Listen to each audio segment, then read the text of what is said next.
Ngayong araw ay pupunta tayo dito sa Matabong, Kailian, Batangas.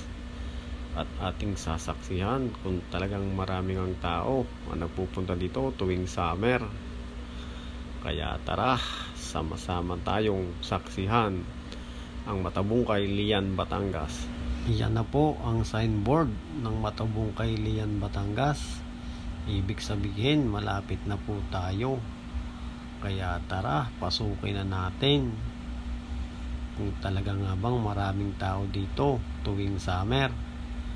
At yan na nga po ang arko ng Liang, Batangas.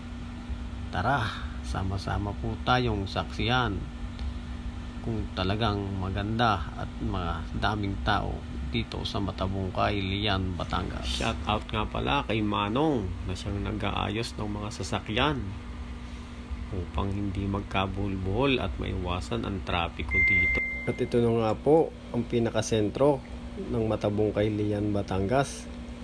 Kaya tara, pasukin na natin. Ang daming sasakyan. Ito na nga po, pagpasok pa lang namin, kitang-kita na ang dami ng tao. Grabe nga pala ang mga tao na nagpupunta dito. Yan may mga nagbebenta at nag-aalok ng masasakyan. Kaya nilibot pa namin hanggang dulo upang makita talaga. Dami kasama ko si Boss Zico. Dami. At ito nga po, nakarating na kami sa dulo.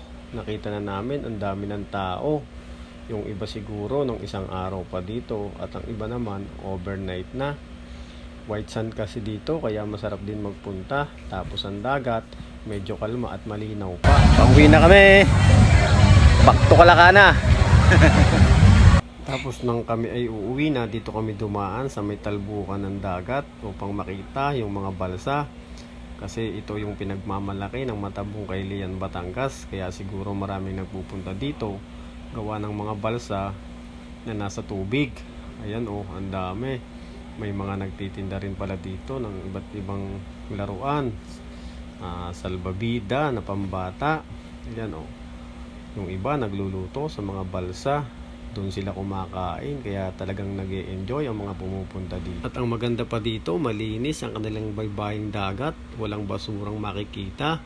Talagang inaalagaan nila para sa mga pumupunta at nagbibisita dito, para lalo silang mawili at magpabalik-balik sa Matabong, Kailian, Batangas. Kaya ano pang hinihintay nyo? Yayain nyo na ang inyong pamilya, tropa at kaibigan at subukan ang Matabong, Kailian, Batangas at siguradong mag-i-enjoy talaga kayo dito. Kung pupunta kayo dito, magdala na kayo ng inyong pagkain, mga alak, para sa ganun makatipid din kayo, para balsa na lang ang inyong kukukanin. Ano pang hinihintay nyo? Puntahan nyo na ang Matabong, Kailian, Batangas. Papahuli pa ba kayo sa summer? At makalanghap din kayo ng sariwang hangin. Tunay nga pala na napakaraming taong pumupunta dito sa Lian, Batangas.